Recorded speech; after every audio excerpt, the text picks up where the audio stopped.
Very serious questions to get started, as always. Are you a coffee drinker?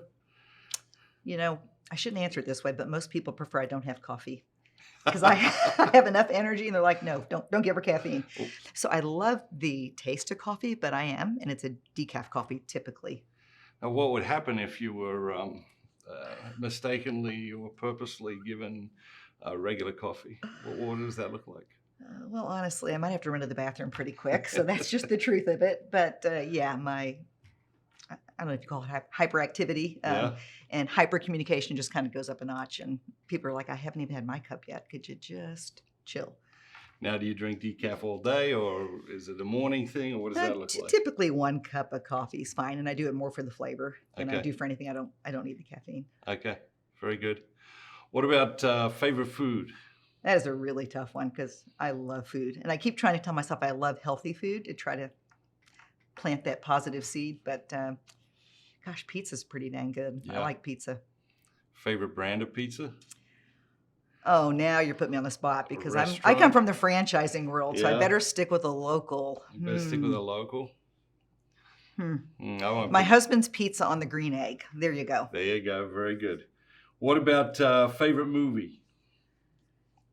I've got a 3-year-old granddaughter, and The Sound of Music is just come back as my all-time favorite. So kind of come and gone, but it's back again. Good. It's a great movie. What is happening in your life at the moment that you're excited about? Gosh, I am the grandmother of 3.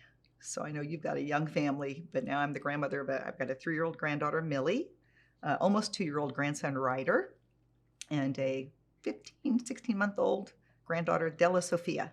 So those are, they're just the love of my life right now and will be forever. Yeah. What are they teaching you?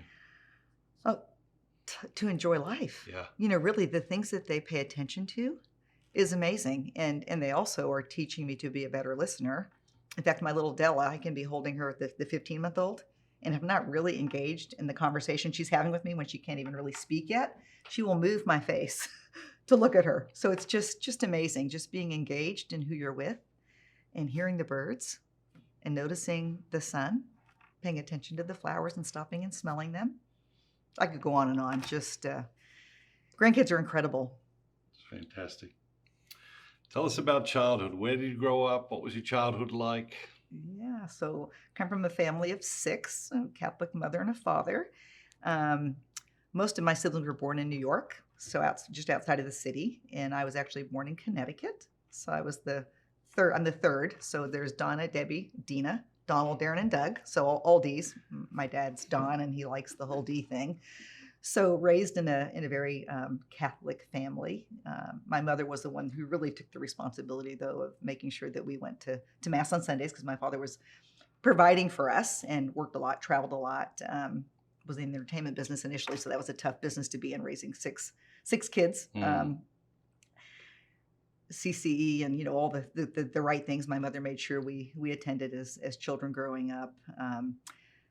My siblings are my best friends. My father always said that if we live in an environment where they have to play together, they'll be friends forever. Yeah. And we all still live in the Waco and surrounding area. That's where we ended up landing about 50 years ago, and we're all still in the same area. But really had a wonderful childhood with some challenges as we've all had. But my father was big on building people up to believe that they could achieve anything if they were willing to work hard enough.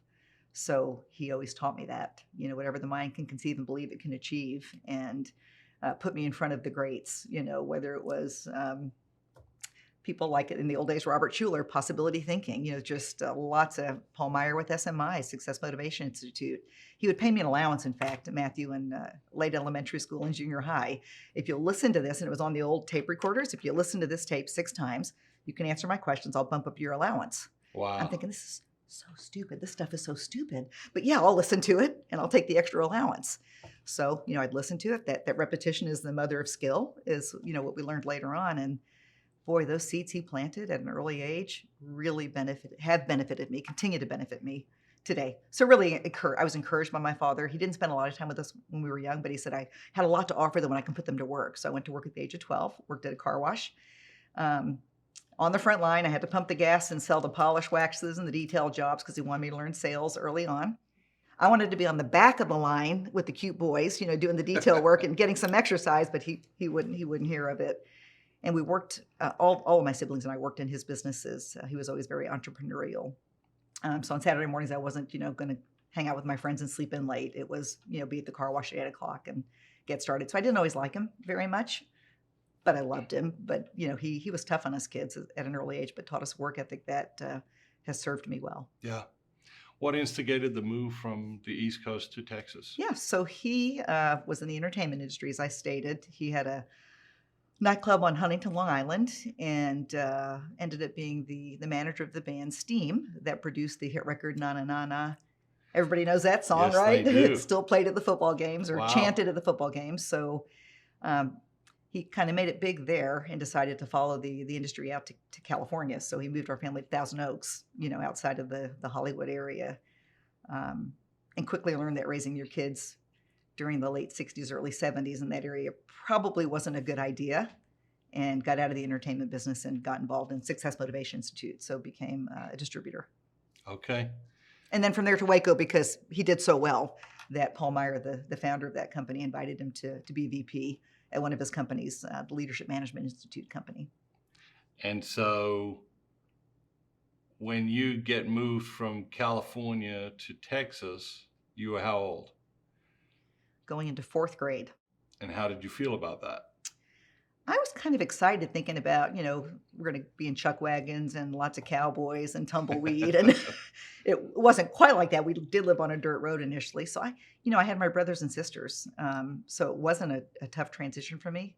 Came from a very large elementary school in California to a really tiny country school called Bosqueville, just outside of Waco. I think there were 16 kids in my entire grade. Wow. Coming from a school of 2,000, from K to 6th grade in California. What about your mother? When you look Yeah. back on childhood and your mother's role in your life, her influence in your life. She taught me and continues to teach me all the basics of what is good. I'll get emotional because she's special.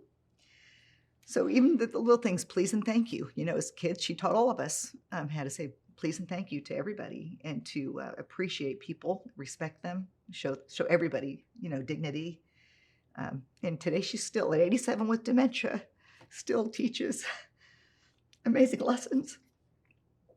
So yeah, she is special. And she's the one who made sure, I attended Mass on Sundays, and just really helped me fall in love with our faith, our Catholic faith. You mentioned your siblings a little earlier. What were you taught about being a sibling by your parents? Well, the 3 girls were the oldest and the boys were the youngest, so we each had a responsibility to one of the boys. So if we'd go out shopping or something, we didn't have leashes on them necessarily, but we were each responsible. So she taught us responsibility. We also had chores. Back in those days, every kid had a chore. So Saturday mornings, no cartoons were coming on until, if you had dusting today or you had vacuuming, you were going to do that work. And we really worked together well. And she did that. She really helped create the strength of our family. She's really the glue that held us all together. And she would take us to the farms. We'd have a wonderful outing after we did all of our chores. We get to go to a local farm and see the baby piglets, things that, you just never forget that my mother helped me see the beauty of life. And taking the greenhouse, and we had to all, help pave the greenhouse with bricks and just the mortar in between the bricks. And we did that together, all 6 kids and mom. And it was the most beautiful greenhouse ever. There'll never be a prettier greenhouse in the world because we were involved in it. So then you get through high school, and what happens then? Yeah. High school was I want to stop there just for a second because I had the opportunity to lead in high school. My father always said I'd be a leader, but I was a cheer leader, and it wasn't the kind of cheerleadership that you might see today where it's just tons of tumbling and competitive. It was truly about cheering people on and really caring about other people and showing you cared for them, regardless whether it was the football team or it was the person sitting beside you in a classroom who was struggling. So I became a I learned leadership lessons at a very early age in the role of being a cheerleader, and also learned about sales. We had to sell ribbons. There's so many ribbons that had to be sold each week for the games, and so I learned a lot about sales. And of course, I was competitive, so I had to always sell the most ribbons. So high school was good. It was another kind of a very small country school. I didn't get very smart from being at that school, but I learned a lot about good people and hardworking people.